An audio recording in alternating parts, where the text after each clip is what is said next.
Hello everyone, my name is Yuli Reyes Solorio, and today I will be presenting you guys a presentation based on the book Reinventing Project-Based Learning, Your Field Guide to Real-World Projects in the Digital Age by Susie Boss and Jane Cross.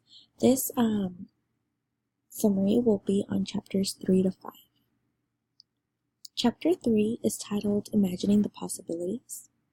And chapter 3 is focused a lot on conceptual framework of a project.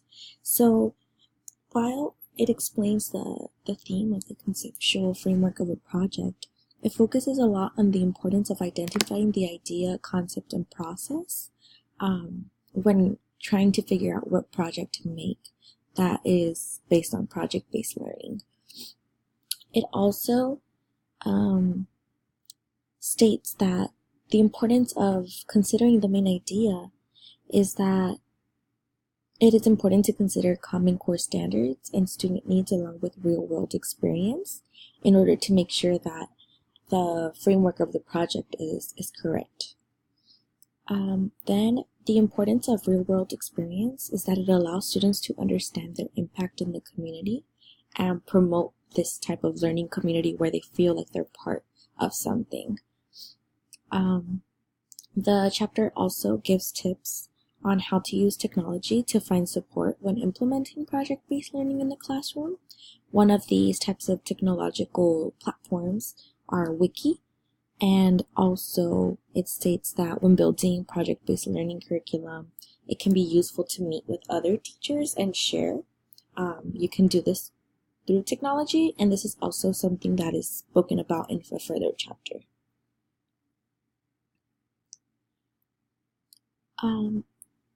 The chapter also goes into explaining a little bit more about why project-based learning is known to be such a great way to teach.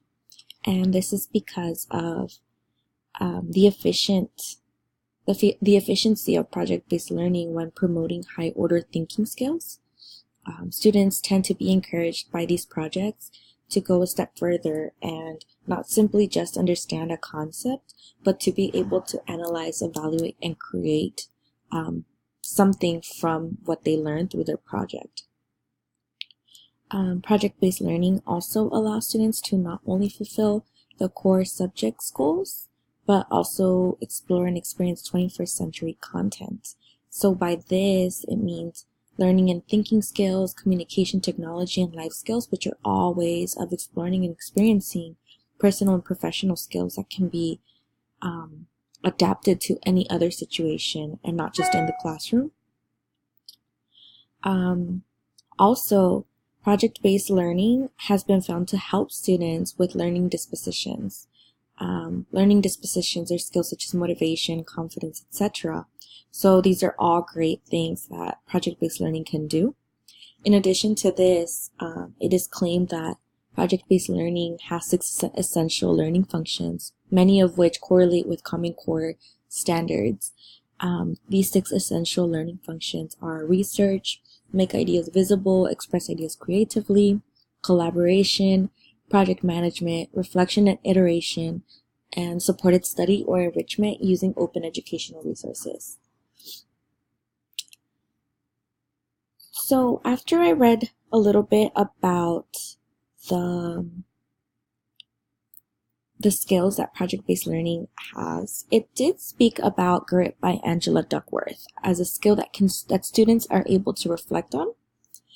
But I personally have read her book before, and I've analyzed what grit is and how you can increment your grit.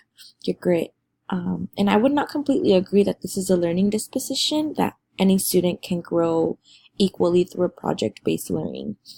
This is because throughout her book, she lacks to speak about students who come from underserved communities, and that is simply one of the reasons why I don't think that grit should be one of the best or one of the examples given, because it's hard to measure grit depending on if you're doing project-based learning or not, because there's so many other components that add up to being able to grow your grit. Something I did like, though, was the constant reminder of student need because it is important that as educators, we are making sure that anything we teach relates to the students. There is this constant reminder that I'm speaking about throughout the chapter that explains that project-based learning frameworks need to have some sort of consideration of students and what they need and what they like and what their community is like. So that is something I really enjoyed. Then we move on to Chapter 4, titled Strategies for Discovery. Chapter 4 begins by giving a list of pitfalls when creating a project. Here, it allows one to learn about the different errors that an educator can make and implement project-based learning incorrectly. Some examples it gives are projects that take a long time and meet few learning outcomes, a project that prevents students from critically deciding by having too many steps, and having a project in which there are no check-ins. These are only a few examples that are given, but after this, it also gives examples of how to create a great project that meets project-based learning goals. Some examples given for this are having a flexible project that can be moved around if necessary. For example, if something comes up, you can make sure that your project is flexible enough that it can be moved and still meet your goals. A project that encourages students to think further than surface level.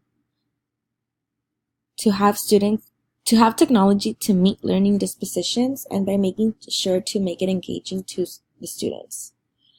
So once again here, we see that constant reminder of remembering to meet students' needs, which is something I'm really liking about project-based learning. The chapter then moves on to providing a guide of how to actually begin building your project. It helps one understand that the idea from a project can come from anything in any situation, even sometimes those situations where there are almost annoying moments in the class when students seem to not understand something you think you have tried every single way to explain. So it continues to provide a step-by-step guide as to how to begin brainstorming for your project and begin to point out the different parts of it, such as the learning dispositions as well as a project sketch. This project sketch allows for one to quickly make a simple outline of the main focus of the project, which is something I think is a great starter and really helps you when you're making your project. It helps you come back to this main idea, main goal, or this sketch and see if it's actually relatable. In addition to this, it also encourages, once again, the use of technology because it is focused around technology. And it states that you can use technology to share the sketch and or project to get feedback from others, such as teachers or other colleagues, to build on and continue to further expand your goals. Then chapter 5 is titled Making Assessment Meaningful. So as the title suggests, the chapter focuses on the importance of thinking about assessment for project-based learning.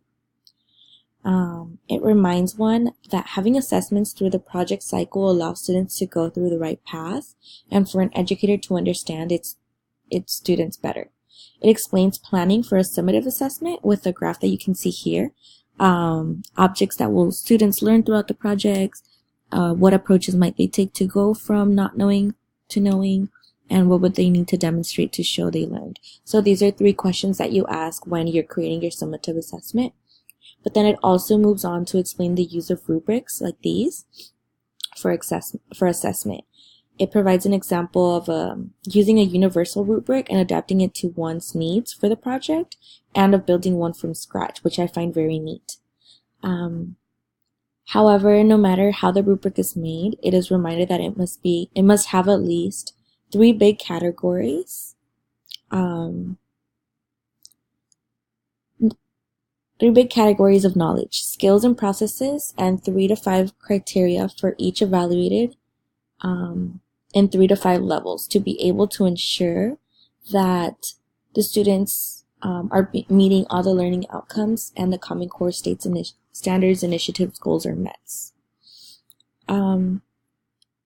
It also encourages the educator to encourage students to summarize or synthesize what they learned, ask students to use professional skills encourage students to enter contests or publications as a way of assessment and as a way to make students more aware of their abilities through reflection and contests. So by this, you also encourage students to think further. Then it explains formative assessment. It demonstrates the type of assessment, tends to be beneficial for students because it helps both the educator and the student see the progress throughout the time of building yourself up to creating that final project, and provide guidance when necessary.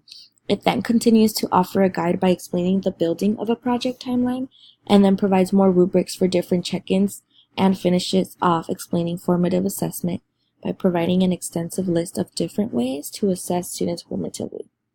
Some examples given are concept maps, exit slips, project logs, and checklists. Then the book finishes off by providing the tip of using technology for online graded books, such as this one, and using Google Workspace as a collaborative tool to be able to provide feedback quickly when checking in with students.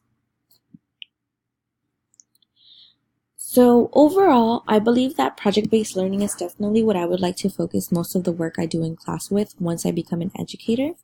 There are so many learning outcomes, and it seems to have the power to impact students to grow in every and any area. Personal growth is something I value and that I would like my students to get out of. Also, I like seeing the constant reminder of remembering your students' needs, because in reality, that is what educators should always be doing in every lesson they teach, remembering what students need, remembering that there are students that they are serving. If I implemented project-based learning, I would try to first get to know a little bit about my students, and from there base a project or projects for the semester. I would also like to take more of a formative assessment approach, because I like the way that you are constantly being able to assess your students without having to stress them out and get test anxiety or be nervous of having to do only one thing very well and do everything else however you can. So that is my outcome and what I took away from project-based learning. I am excited to hopefully someday be able to use it. Here are my references, and that is it. Thank you for watching.